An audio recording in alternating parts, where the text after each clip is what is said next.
Good morning! Day off ko today at may time ako maghanap ng Christmas tree dito around our yard lang. Kasi alam niyo ba, December 5 na, pero wala pa rin kaming Christmas tree.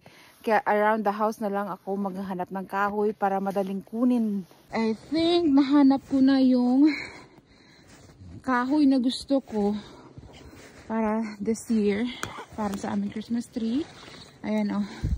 Tinalian ko na siya ng plastic bag para ipapuputol ko na lang mamayang gabi sa asawa ko kasi nasa work pa siya. So ganyan kalaki yung puno oh. Ayan oh, ganyan siya katangkad hanggang doon sa dulo. Ayan oh. So hindi perfect yung kanyang mga branches, pero I think gusto ko yung size niya kasi ano siya, hindi siya masyadong malapad. You know, parang ano lang siya, pencil tree yung tawag nila yata doon, yung matangkad na manipis. Ayan, susubukan kong i-decorate yan kung kaya. So, abangan mamaya. Puputulin namin ito mamayang gabi pagdating ng asawa ko from work. Kakatapos lang naming maghapunan. At nandito na kami sa labas para kunin na yung kahoy na tinandaan ko kanina. Gagawin namin Christmas tree. Nandito lang ito sa aming woodshed banda. So, it's right there. You can see my tracks. I tied a plastic bag on a branch so you'll know which tree it is. You see the plastic bag? Yep.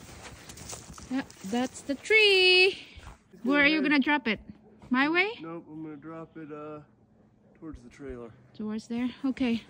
Watch out, Blue! Yan yung plastic bag na.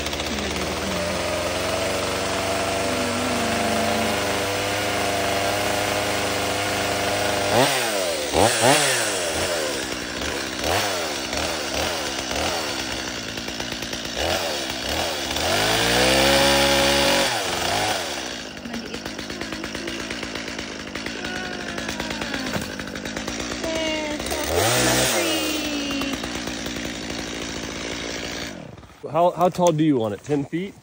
Maybe 10? Yeah. You didn't break the top, did you? No. Okay, let's see. Maybe cut it. Yeah. Cut it here, I think?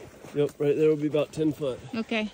That'll put it about a foot above the where you're holder? standing when you're on the second floor. Okay.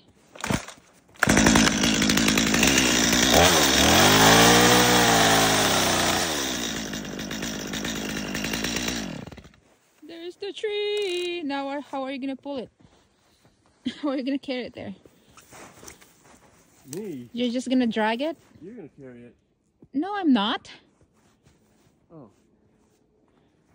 You're the Christmas tree man.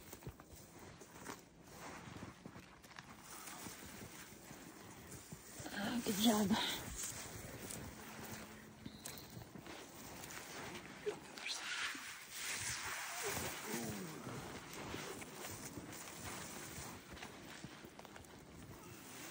Oh, we're gonna go that way.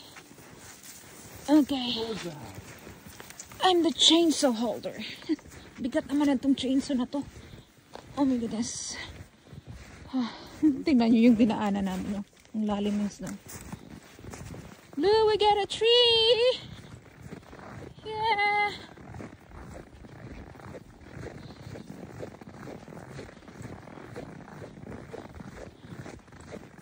So ito yung woodshed namin dito.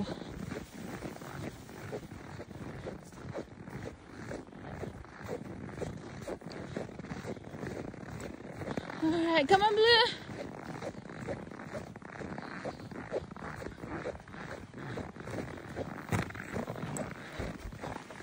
Work out. You want the chainsaw here? Okay. Yan o. Manipis siya. Hindi siya kasing kapal ng usual namin na Christmas tree. Got the door.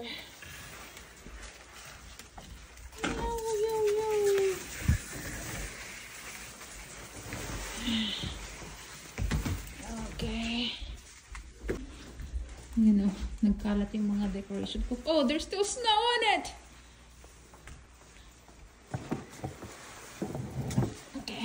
So, ito na yung aming Christmas tree. Ito na yung aming stand. Tapos, yan yung nag-hold dyan para tumayo yung kahoy. Ayan, o. Ito siya. Okay, I think I like it. I think gusto ko yung itsura niya kasi skinny lang siya. Hindi siya masyadong nagkukonsume ng space. So, ang gagawin ko na lang is ititrim ko lang yung mga branches dito sa ilalim na masyadong mahaba.